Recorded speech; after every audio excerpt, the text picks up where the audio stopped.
Tonight, an advocacy group, Farming Association representing black farmers, is taking legal action against the U.S. Department of Agriculture. This is the third time the USDA has been slapped with a lawsuit from this association. WDHN's Robert Smith has the story.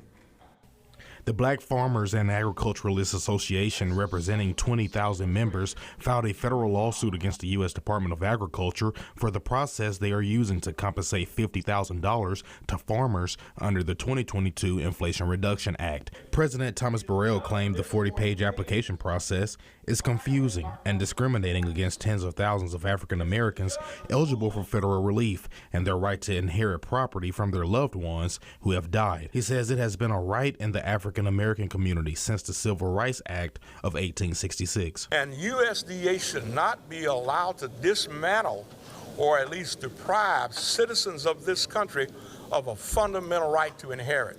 The majority of the people who are showing up at our meetings are filing a claim for the benefit of their deceased loved ones. This comes after Congress set aside $2.2 billion for farmers who were discriminated against by the USDA in the farm loan process, and just last year the Inflation Reduction Act was passed.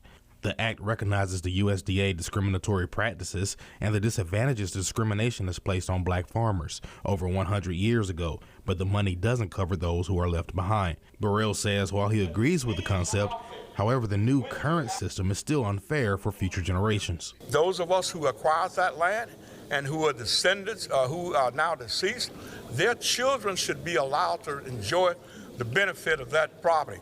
That's what we call generational wealth. So this process, this current process, this 40-page application in and of itself, we are arguing is unconstitutional.